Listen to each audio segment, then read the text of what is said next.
Hey, fans of drama, power, and big money. You won't believe the wild true story behind some of the richest and most powerful people in Russia today. It's like a real-life movie, and it all started after the Soviet Union broke apart.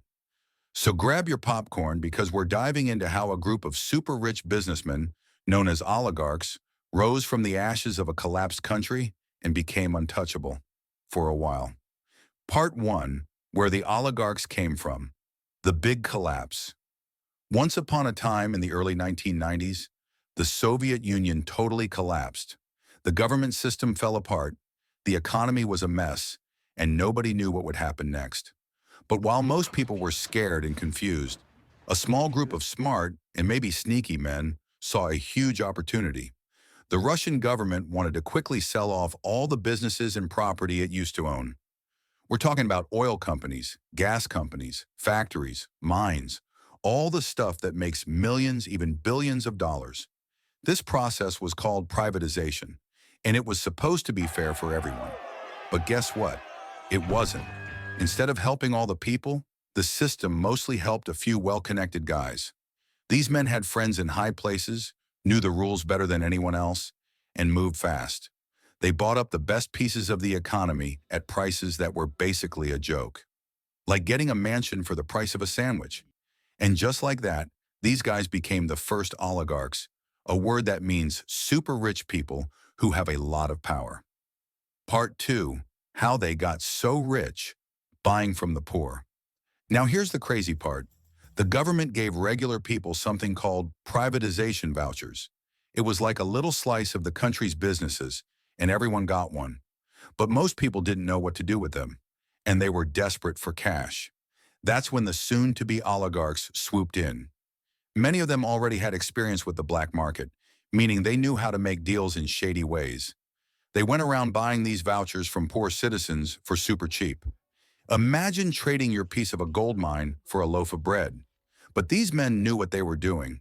By collecting tons of vouchers, they could take control of entire companies. And not just any companies, huge industries like oil, gas, and metals. We're talking about the stuff that runs the world. Part 3, meet the power players, Roman and Boris. Let's meet two of the most famous oligarchs who came out on top in this billionaire battle, Roman Abramovich and Boris Berezovsky. Roman Abramovich was a quiet guy, but don't let that fool you. He knew the oil business and made the right political friends. That gave him access to some of the biggest oil deals in the country. He didn't just get rich, he got crazy rich.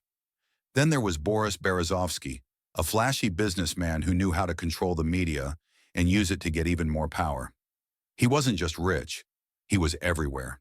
TV, newspapers, politics. If you heard about it in Russia, Boris probably had something to do with it. These two weren't just rich guys, they were kingmakers. The kind of people who could help decide who ran the country. And for a while they did. Part 4, enter Putin, the new rules. But then everything started to change. A new man rose to power, Vladimir Putin, and he had a message for the oligarchs. You can keep your money, but you play by my rules. Putin made a deal with the rich guys. If they stayed loyal and didn't try to mess with politics, they could keep their empires. But if anyone crossed him or tried to act like they were in charge, it was game over. And guess what? Some people didn't listen. One famous example was Mikhail Khodorkovsky. He was super rich and ran one of the biggest oil companies. But he didn't follow Putin's rules, and he paid the price. He was arrested and thrown in prison. The message was clear. Stay in line or lose it all. Part 5, the Kremlin Pact, obey or disappear. So remember that deal Vladimir Putin made with the oligarchs? It wasn't just a handshake. It was more like a golden leash. Basically, the message was, you stay rich as long as you stay useful. The Kremlin became the ultimate puppet master, and the oligarchs had to dance to its tune.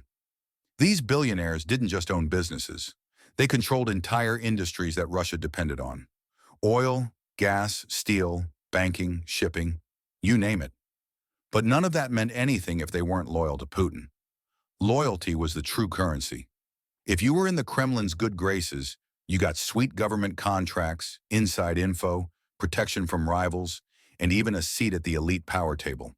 If you stepped out of line, you'd find your assets frozen, your company investigated, or worse, you'd be forced into exile like Berezovsky, or jailed like Khodorkovsky. The message was loud and clear. You serve the state, or the state crushes you. Behind the scenes, oligarchs were often used as tools of soft power. Need to buy a foreign politician's favor? Send in a billionaire. Need influence in another country? Let an oligarch invest in it. These men weren't just businessmen. They were unofficial arms of the Russian state. Part 6. Billionaires Gone Wild. The lavish life of the oligarchs. Now let's talk about what these oligarchs did with their treasure chests of rubles, euros, and dollars. If you've ever imagined what living like a king in the 21st century looks like, this is it. These guys spent their money like it was monopoly cash. Ever heard of the super yacht Dilbar? It's longer than a football field, has multiple swimming pools, and a crew of over 80 people, just to make sure one rich guy lives like a god. Or what about Eclipse, the $700 million yacht owned by Roman Abramovich? That bad boy has a missile defense system. Yes, a missile defense system on a yacht. And it wasn't just boats. Think private jets decked out like luxury hotels, custom-built mansions in London, the French Riviera, and Dubai, and art collections worth hundreds of millions. Some even bought entire islands. They snapped up European soccer teams, fashion brands, and penthouses in New York and Monaco like they were grabbing candy from a store. These lifestyles weren't just rich, they were obscene. And they showed the world that Russian money wasn't just powerful, it was flashy, unstoppable, and totally untouchable. But the bigger their empires got, the more eyes started watching. Not just jealous rivals or global media, but the regular Russian people back home, who were starting to see just how unfair life really was. Part 7. Rage in the Shadows. Russians Left Behind. While the oligarchs were partying on their floating castles and flying over continents in diamond-encrusted jets, something was simmering under the surface. Back in Russia, millions of regular citizens were struggling just to survive. Prices were rising, wages were stuck, and jobs were disappearing. Hospitals were falling apart, schools lacked basic supplies, and pensions barely covered food. People watched the same few billionaires get richer and richer while their own lives stayed the same, or got worse. The state-run media tried to paint the oligarchs as heroes of capitalism or loyal patriots helping Russia grow. But many Russians weren't buying it. They saw through the glossy stories. They knew that these men didn't get rich because they worked harder. They got rich because they played the system and won. Resentment grew. Some people called them thieves. Others saw them as symbols of everything wrong with modern Russia: corruption, inequality, and broken promises. Protests started popping up, especially when stories came out about billionaires dodging taxes or using secret accounts to hide their money. But here's the twist. Even though many Russians were furious, they also felt helpless. The system was too big. The oligarchs were too powerful. And anyone who spoke out too loudly, well, they might disappear. So while the yachts sailed and the champagne flowed, a silent storm was brewing, a growing sense that one day something might break. Russian oligarchs have increasingly turned to the art world and philanthropic foundations in the West to legitimize and shield their fortunes. By sponsoring museums, donating to elite universities, and collecting high-end art, they attempt to launder their reputations. These donations often come with naming rights and influence, giving oligarchs a veneer of respectability while embedding themselves into the cultural elite. This trend has raised alarm among ethics watchdogs and cultural critics, who argue that such institutions risk becoming complicit in whitewashing corruption.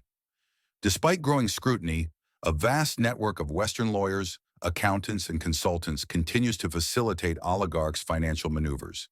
These enablers create shell companies, navigate tax havens, and exploit legal loopholes to obscure ownership and move money undetected. From London to Zurich to New York, elite financial professionals play a central role in sustaining oligarchs' global empires, often with minimal legal consequences. Critics argue that without meaningful reform in Western financial systems, real accountability remains out of reach.